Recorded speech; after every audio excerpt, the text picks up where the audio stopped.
Happy Monday, Pet Vet family. My name is Dr. Stephanie Elliott, and I'm here at Pet Vet Animal Clinic in Midwest City, Oklahoma. And I'm so excited to be here today because today is our very first installment of our question and answer series from questions that we got on our YouTube channel and from our Facebook page. So thank you guys for giving us some questions for today to answer. So without further ado, I have Nicole here, and she's going to be asking me the questions, and I'm going to be answering them for you guys. All right, so Dr. Elliott, our first question today is from Miranda. Okay. Her question was, what do we think about fresh pet food? Okay, so diet and nutrition. There are not a lot of topics in vet med that are more debated than diet and nutrition. So with that in mind, I'm going to give you my 2 cents, and always keep in mind that there's not really any diet that's a one-size-fits-all for every pet. So every pet may have different dietary needs. So with that being said, I do think fresh pet can be a food that you can use in your pet's diet.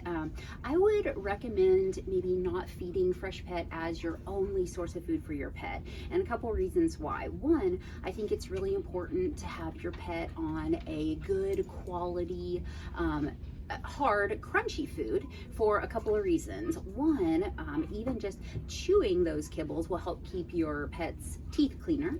And also, our high quality kibble is specifically formulated with the right amount of proteins and fats and carbs and vitamins and minerals that we know that our pets are going to be getting the recommended daily amounts of all these nutrients that they really need. So if your pet loves fresh pet, I don't see any reason why to take it completely out of their diet, but it would be really helpful to add another really good quality food, and maybe do a little bit of fresh pet in with the good food, so that we know that your pet's getting those good quality nutrients.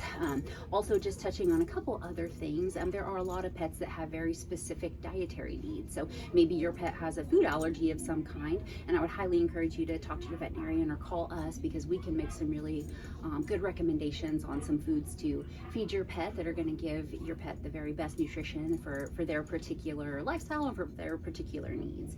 And I just want to say something very quickly about our grain-free diets.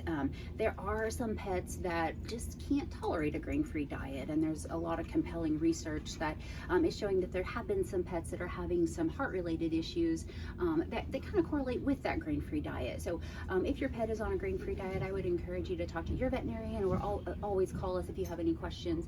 But that might be something that you want to consider going forward, is to maybe consider adding grains to your pet's diet. So and again, not every pet is going to need the same exact diet. So give us a call. We'd love to partner with you and talk about the best diet for your particular pet and their particular needs.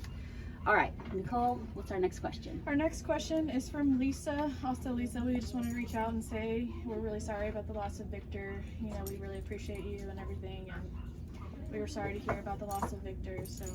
But anyway, Lisa's question was, why does my cat think he needs to wake me up by petting my face at 4 a.m.?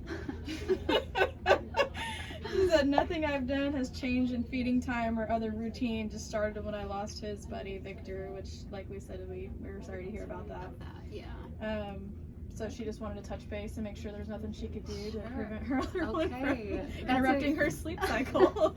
That's a good question. So if you're out there and you're thinking, my cat does the same thing, cats are notoriously habits creatures. They like their habits, they like their environment the way they are. They don't really like things to change. So unfortunately, it does sound like maybe your cat's having some anxiety secondary to losing his little buddy. But with that being said, any behavior change in a cat can be attributed to several different issues. So I would highly encourage you to, if you're at home and you think, my cat's been acting strangely lately too, some really common issues that we see with behavior changes are, well, to start, any kind of pain that your pet might be in. So whether that's your cat's getting older and maybe they're starting to see some arthritic changes, maybe your pet got into something that they shouldn't have, and now they're maybe experiencing some belly upset, or there might be an underlying issue. So any kind of stress or underlying issue could potentially cause them to have secondary behavior changes.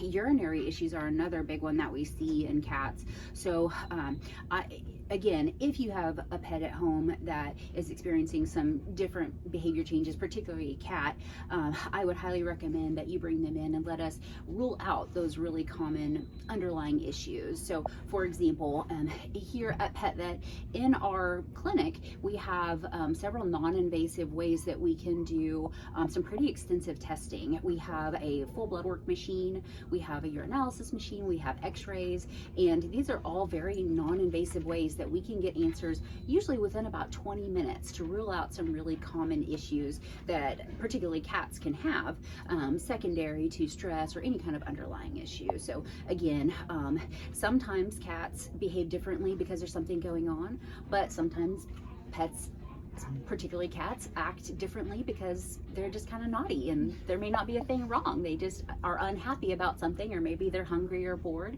and a cat's just going to do what a cat's going to do. But in saying that, now is a really perfect time for you to bring your pet in if you are your dog or your cat, because we're having a annual blood work sale going on this month. So this is the absolute perfect time to bring them in so we can get those discounted labs on board, and if nothing else, just get a baseline, because if anything in the future goes wrong, we'll have this really great set of data to go off of. So if your pet is at home and you're thinking, I'd really like to do that, give us a call, because we would really like to look into any kind of issues that you're having with your pet. And of course, if you guys have any questions, please drop them in the comments below, or always feel free to call us, because we are here for you. We would love to partner with you for the life of your pet, with whether it be nutrition advice or maybe your cat's being naughty.